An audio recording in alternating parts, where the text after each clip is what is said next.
depuis que j'ai rejoint la chorale, vraiment, j'arrive pas à la lâcher. As-tu vu dans ces îles mon Alexis?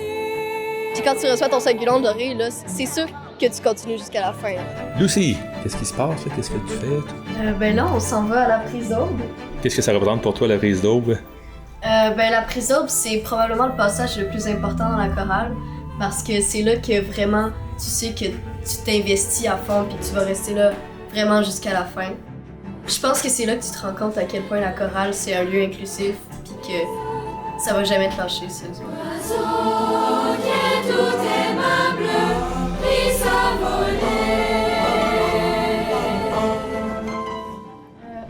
Dans le fond, là, on va pratiquer nos chants communs, travailler les chansons, c'est ça?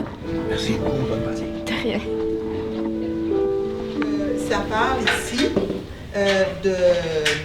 des bergers. On dit aux bergers, rassemblez-vous, venez voir qu'est-ce qui se passe ici.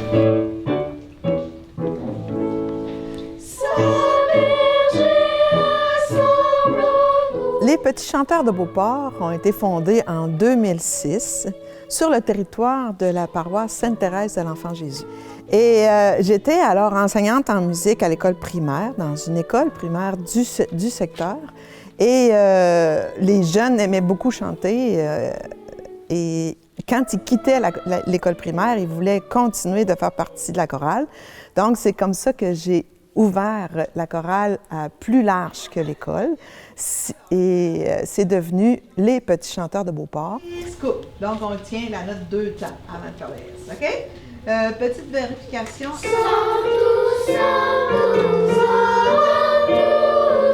Moi, j'ai toujours aimé chanter, là. Comme dit Madame Louise-Marie, chanter, c'est bon pour le cœur. Ben, ça m'apporte beaucoup de joie parce que on est tous ensemble, on fait des erreurs ensemble, mettons, puis on s'amuse, là. Fait que j'aime vraiment ça. Les Petits Chanteurs de Beauport ne sont pas un organisme religieux. Ils sont associés à une fédération religieuse, les Pueri Cantares. Mais comme tel, c'est une association communautaire. Les jeunes ne sont pas obligés d'être engagés à l'Église pour faire partie des Petits Chanteurs de Beauport. On ne pose jamais de questions à savoir s'ils sont baptisés, si les parents sont croyants, s'ils font partie d'une Église. Non, pas du tout. On reçoit aux Petits Chanteurs de Beauport autant des personnes qui sont non-croyants, autant des personnes qui sont pas pratiquants, mais qui ont une certaine croyance. On a des musulmans, on a eu des orthodoxes, on a eu des personnes qui s'affichent athées, on a eu des bouddhistes. Mais c'est une organisation qui est ouverte à tout le monde. Mais on a des événements religieux auxquels on invite les jeunes à participer. Et d'entrée de jeu, on informe les parents de ça. Donc, les parents, s'ils inscrivent leurs enfants, ils savent qu'il va y avoir, durant l'année, 3 ou 4 événements religieux. Ils savent que durant l'année, on va apprendre des chants qui vont parler de Jésus, qui vont parler de la naissance de Jésus, qui vont parler de Dieu. Alors, c'est les parents qui décident au bout du compte. Chaque année, il y a quand même quelques choristes ou quelques parents qui sont moins à l'aise avec cette situation-là et qui se retirent. Mais nous gardons cette vision de promouvoir le chant sacré puis de tenir compte de la vie spirituelle des jeunes à travers tout ça. Je dirais que ça m'a vraiment beaucoup aidée dans ma vie, surtout avec mes problèmes d'anxiété, tout ça. J'ai vraiment trouvé des amis, puis je me suis dégainée aussi avec le temps parce que faire des concerts, personne te juge, t'es à l'aise, t'es confortable surtout, puis tu peux expérimenter plein de nouvelles choses, puis c'est vraiment le fun.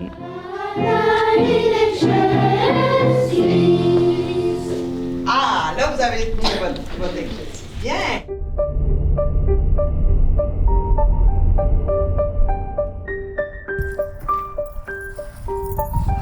Lucie, peux-tu nous dire où on est puis qu'est-ce qui se passe ici? Là, on est au sanctuaire Sainte-Thérèse, puis on s'apprête à venir faire la répétition pour la prise d'aube.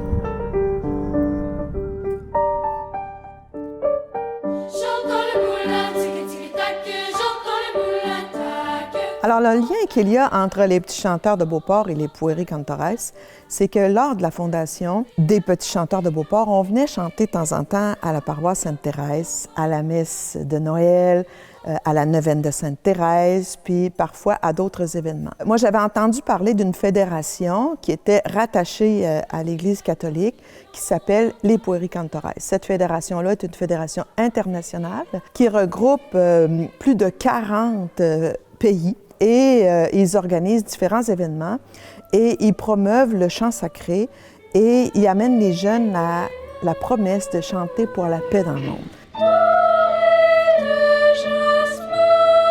La cause de la chorale, ça a toujours été une cause noble. Chanter pour la paix dans le monde, je trouve qu'on n'en parle pas assez, toutes les guerres, puis je trouve que ça sensibilise bien les jeunes à comme penser à ce qu'il y a autour d'eux. C'est sûr que là, on est beaucoup dans les chants sacrés.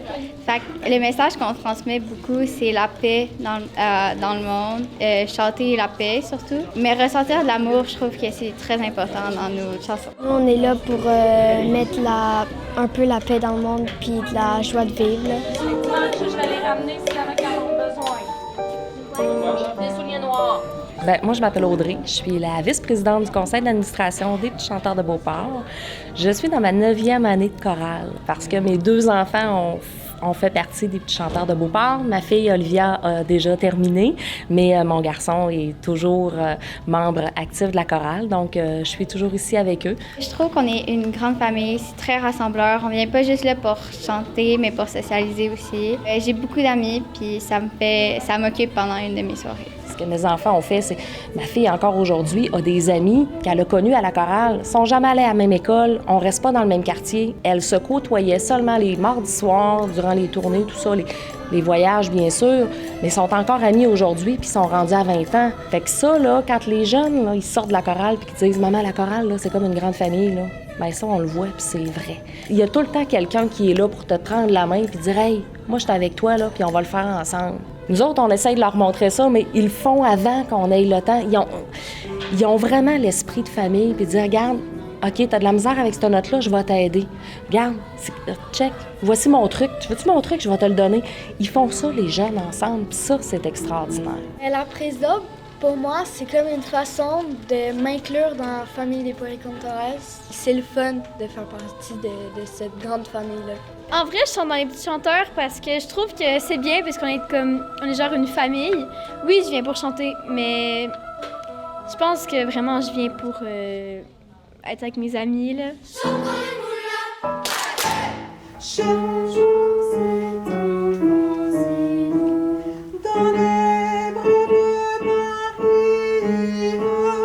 Alors, les Petits Chanteurs de Beauport, on a la chance d'être des membres des Puéricantores. Et les Puéricantores organisent régulièrement des rassemblements de chorale, soit nationaux, des rassemblements nationaux ou internationaux. Et les Petits Chanteurs de Beauport ont assisté à plusieurs rassemblements nationaux et l'année dernière à un rassemblement international qu'on a vécu à Rome. Et on a pu avoir la chance de rencontrer le pape François. C'était un moment extraordinaire. Et quand les jeunes rencontrent d'autres Puéricantores qui revêtent l'aube, qui chantent des chants sacrés, qui chantent en latin, qui chantent dans d'autres langues et qui ont une attitude d'écoute envers les autres, bien, ils se reconnaissent. Et ça renforce une motivation chez les jeunes. Ça leur donne une motivation pour dire « Hey, moi, je suis pas toute seule, on n'est pas tout seul. » Les jeunes sont touchés de voir que internationalement, il y a au-dessus de 40 000 petits chanteurs qui sont dans cette mission-là de répandre la paix dans le monde. Et ça les touche beaucoup, puis ça les influence.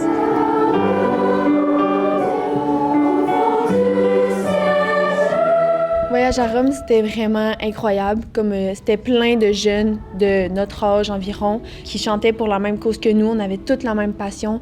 Puis entendre ça dans le même endroit, c'est quand même assez fermé. On était toutes proches. J'ai l'impression que sans se connaître, on se connaissait quand même à travers le chant. Puis je trouve que c'était vraiment une expérience inoubliable. Je n'oublierai jamais. On a représenté le Canada. C'était vraiment insane. Là.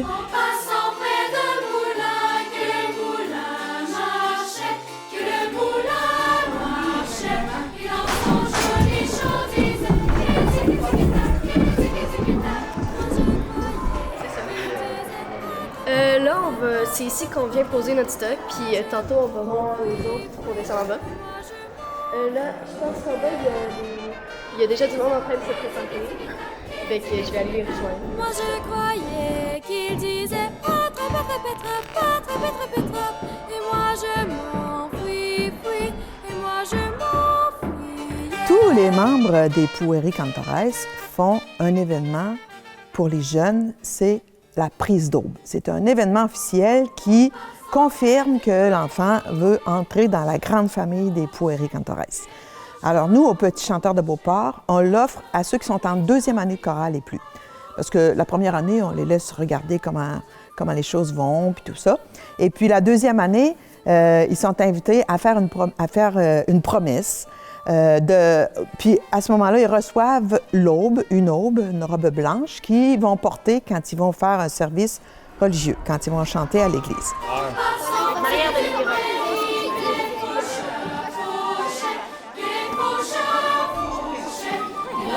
Philippe, tu peux te passer un petit peu, voir, Yohan est très gentil. Donc, ils font 3 promesses. Je promets d'aimer mon prochain comme moi-même. Je promets de prêter ma voix pour chanter la paix dans le monde.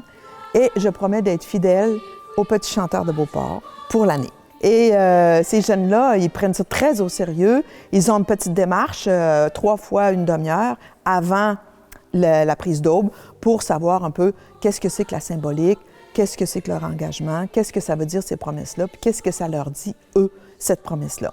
Et c'est sur une base volontaire. Et puis depuis plusieurs années, presque tous les enfants font la prise d'aube. Bien, aujourd'hui, il va y avoir la prise d'aube, puis bien, je me sens un petit peu anxieuse parce que je sais pas comment ça va se passer. J'aime chanter, puis c'est comme une étape pour entrer dans la famille des puéricantores. C'est une grande journée aujourd'hui pour ceux qui font leur prise d'aube. Rappelez-vous ceux qui ont fait la prise d'aube, comment c'était un beau moment pour vous. Alors, ça va être un beau moment pour eux, pour elles plutôt. Et puis, on va s'arranger pour que ce soit très agréable pour tout le monde. Pourquoi je dirige les Petits Chanteurs de Beauport? Eh bien, ça fait partie de mon ADN de faire du chant. J'ai chanté depuis que je suis toute petite. Ma première chorale auquel j'ai participé, j'avais 7 ans. J'ai dirigé ma première chorale, j'avais 16 ans. Et j'ai pris tous les cours de direction chorale qui pouvaient exister parce que c'était ma passion et j'ai toujours dirigé des chorales, j'ai toujours fait partie de chorales. Alors ça, en enseignant la musique, parce que j'ai enseigné la musique au primaire pendant plus de 20 ans, c'est ce qui m'a permis de partir cette chorale d'enfants-là.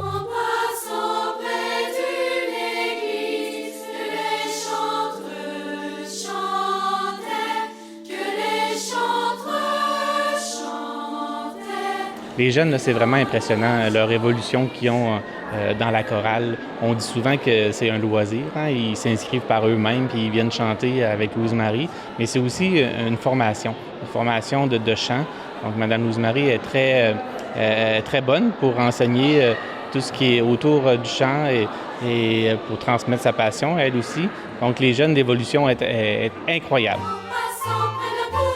Pourquoi je dirige les Petits Chanteurs de Beauport, c'est une passion musicale, c'est une passion de la pédagogie aussi, parce que quand je suis sur une tribune de direction, je réunis ces 2 passions, la pédagogie et la musique.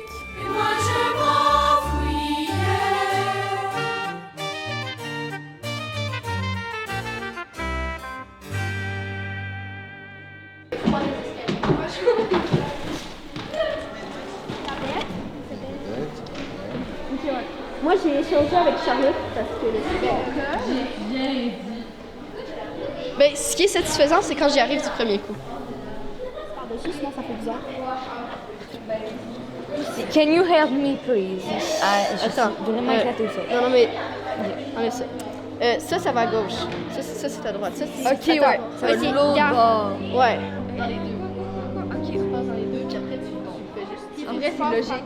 Le côté spirituel, des fois, c'est un peu tabou dans notre environnement, notre société. Mais les jeunes sont très ouverts à l'aspect spirituel. Et des fois, ça fait peur aux gens, mais peut-être parce qu'il y a beaucoup de sectes, il y a beaucoup d'abus, il y a beaucoup de radicalisme. Mais le volet spirituel fait partie de la personne. Puis souvent, c'est négligé. Et je trouve ça important que les jeunes aient accès à ce volet-là de leur personne parce qu'ils y répondent. Hein? On peut toucher le volet spirituel par la musique, par la beauté et aussi par les textes qu'on utilise quand on fait du chant. Alors pour moi, c'est une dimension très précieuse et je me sens comme privilégiée au Québec de pouvoir continuer de partager cet aspect-là avec des jeunes.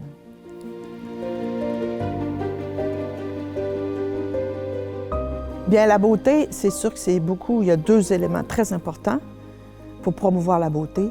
C'est le choix du répertoire et le travail, l'exigence de la qualité, la recherche de qualité. Et ça, c'est très important dans notre organisation. On ne fera pas des choses extraordinairement difficiles, mais ce qu'on va faire, on va chercher à le faire avec une grande qualité. Vaut mieux un chant à l'unisson d'une grande qualité qu'un chant à 3 ou 4 voix de mauvaise qualité. Alors, souvent, je suis confrontée à ces 2 choix et je vais rechercher la beauté, la qualité. Le sens du sacré, c'est à transmettre aux jeunes. Quand on entre dans une église, je prends le temps d'expliquer aux jeunes quelques éléments symboliques des lieux. Par exemple, le chœur, l'autel. C'est un lieu sacré où le prêtre, il va consacrer le pain et le vin en présence de Jésus-Christ. Alors, pour tous les croyants, c'est un lieu extrêmement précieux. Alors, qu'on soit croyant ou non, j'invite les jeunes à être respectueux de ces lieux-là.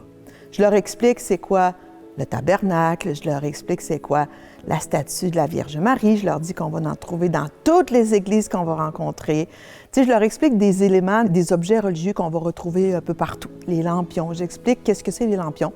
J'invite même les jeunes, là, si ça vous tente de faire une prière, on peut allumer un lampion pour la prière que tu veux faire. Alors, ça, c'est des éléments sacrés qu'on apporte. Quand je parle de chant, chant sacré, chant profane, je leur explique c'est quoi la différence. Le chant sacré, ça parle de Dieu. Le chant profane, ça parle de l'humain, ça parle de sa vie. Alors, j'explique ces choses-là à travers le répertoire.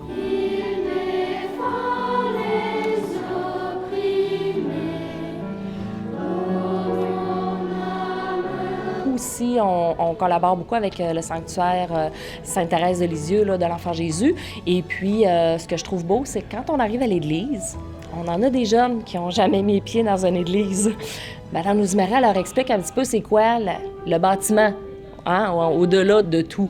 Et puis, on fait aussi, quand on va en tournée, Madame Louise-Marie, les soirs, après chaque journée, on prend un moment de recueillement pour se remémorer notre journée, puis peut-être parler devant les autres de qu'est-ce qu'on a aimé aujourd'hui, qu'est-ce qui nous a fait du bonheur dans notre cœur, finalement, parce que c'est tout ça aussi, la religion, c'est d'être heureux, d'avoir du bonheur dans notre cœur. Fait qu'au-delà du côté historique, du côté architectural, bien, c'est le côté bien-être aussi là, de la chose qui est apportée d'une façon qui va convenir à tout le monde. Violette Henry,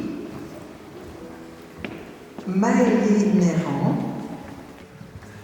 Laurie Plante et Jessie Rousseau. Est-ce que la musique peut transformer la vie d'un enfant? Assurément. La mienne, pour commencer. Je dis aux enfants, je ne suis pas plus intelligente qu'un autre, mais je suis plus intelligente que si j'avais jamais fait de musique. Alors, la musique peut nous transformer, elle peut toucher les gens. Et c'est le but, quand on fait un concert, quand je dis aux enfants, vous faites un concert, c'est pas juste pour vous montrer ce que vous êtes capable de faire, non. C'est pour transmettre un message, pour toucher les gens. Parce que vous ne savez pas dans la salle qu'est-ce que les gens viennent chercher. Mais si vous chantez avec tout votre cœur, toute votre âme, le répertoire qu'on fait, ça va nécessairement toucher des gens dans la salle. Et j'ai des parents qui sont venus me faire des témoignages extraordinaires, comme quoi la chorale avait changé leur vie. J'en raconte seulement une, comme ça. Une maman vient me voir, elle me dit, « Louise-Marie, elle dit, depuis que mon fils est dans la chorale, ça faisait 1 an et demi, elle dit, non seulement sa vie a changé, mais la vie dans la famille. » Imaginez. Cet enfant-là avait trouvé quelque chose au petit chanteur et ça l'a transformé. C'est extraordinaire.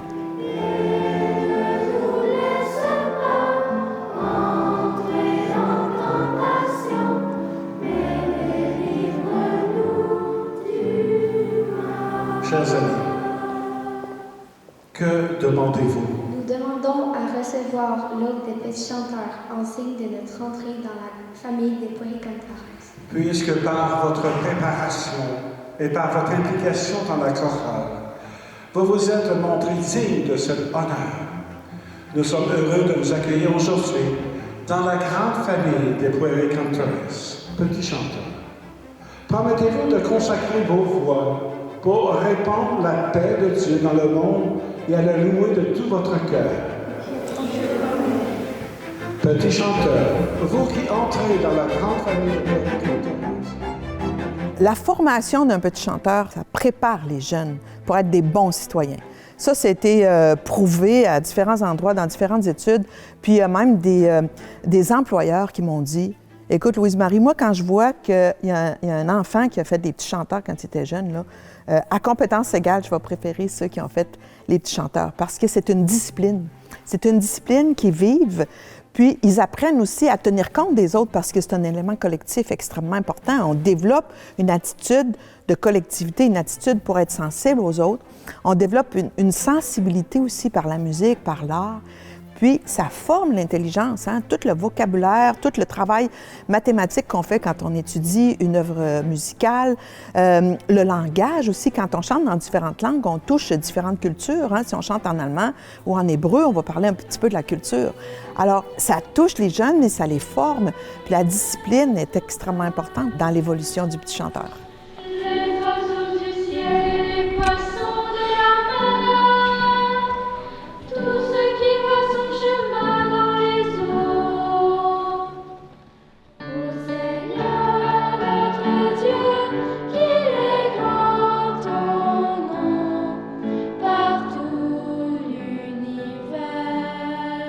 Au nom de l'Église, je désire vous remettre le signe de tous les chrétiens pour mieux vous soutenir dans votre engagement. Faustine, voilà pour toi. Qu'est-ce que représentent pour moi les petits chanteurs de Beauport? J'ai la chance d'être une mère. J'ai eu un enfant. Et les petits chanteurs de Beauport, c'est comme mon deuxième enfant. C'est pour moi une fécondité dans ma vie. Pas moins que ça.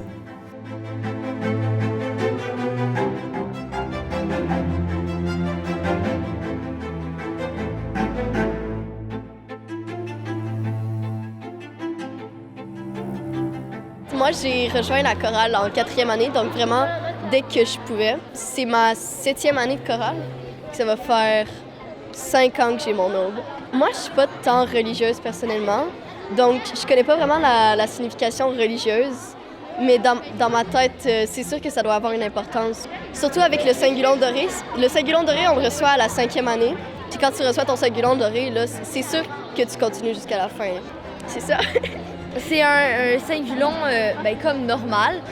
C'est que tu l'as quand tu reçois ton aube, mais quand tu es en 5e année de chorale, tu vas en avoir un doré, puis c'est comme pour dire bravo, genre ça fait full longtemps que t'es là, puis genre c'est comme un peu pour montrer ta fidélité un peu aussi là.